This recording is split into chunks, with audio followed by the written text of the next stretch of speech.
Başaklar ve yükselen burcu Başak olan sevgili dostlar, 14 Ekim haftası.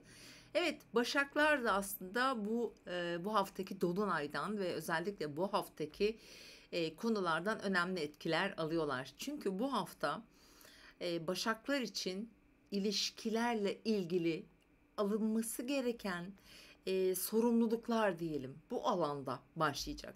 Bilhassa pazartesi salı günü ikili ilişkileri, mesleki belki ilişkileri, sorumlulukları, oradan belki biraz böyle paylaşılması gereken kaynaklarla ilgili konu ve durumlar. Burada Dolunay çünkü Perşembe günü 8. evinizde gerçekleşecek. Buradan şunu çıkartıyoruz. Eğer ki çünkü burada bir de su üçgeni oluşacak. Tabii ki bir değişken grup burç. Belki bazı başaklar için zor da olsa da bir anlaşmaya varma zemini oluşturabilirsiniz.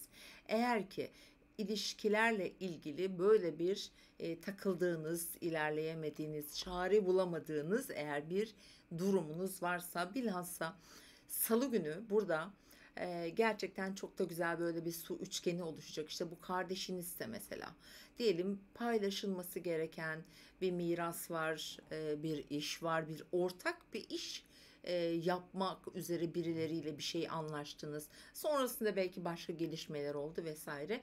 Burada uzlaşmaya gitmek için bir zemin oluşabilir.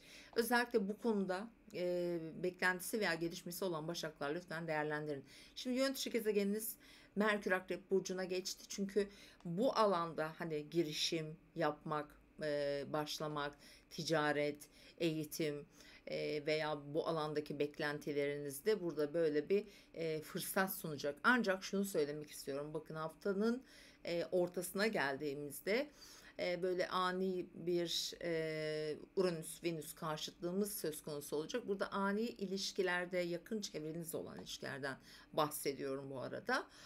Sevdiğiniz insanlarla böyle fikirsel olarak anlaşmazlıklar, zıtlıklar çıkabilir Perşembe akşam saatlerine kadar ama Cuma gününden itibaren eğer ki böyle bir durumunuz varsa çok daha rahat bir akış yine devreye girecek. Çünkü Venüs Yay burcuna geçiyor. Başak burçların ev ve aile, yuva ilişkileri, yaşadıkları yerle ilgili konulardaki olumsuz durumlar varsa mesela çok daha rahat böyle ilerleyecek diyebilirim.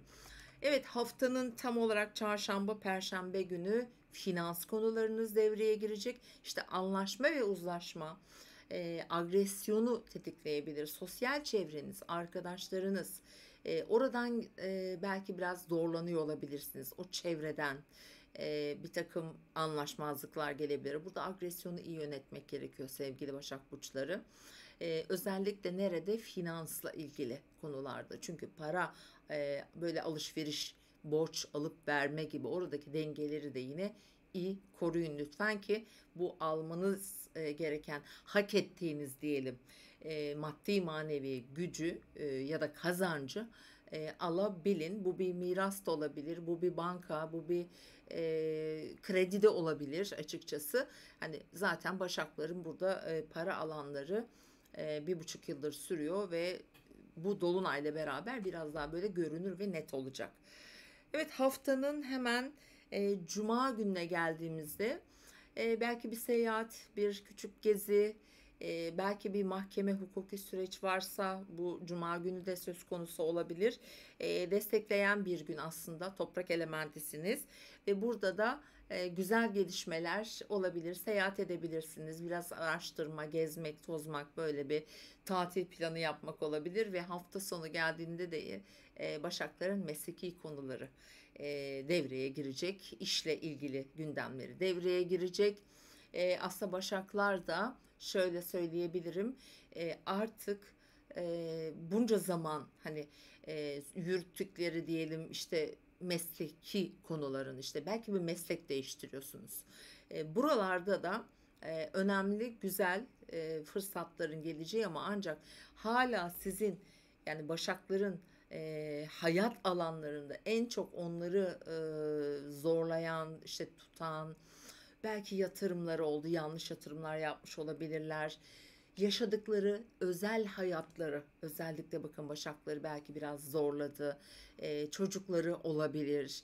Buralarda da biraz sınavlardan geçtiler Başaklar.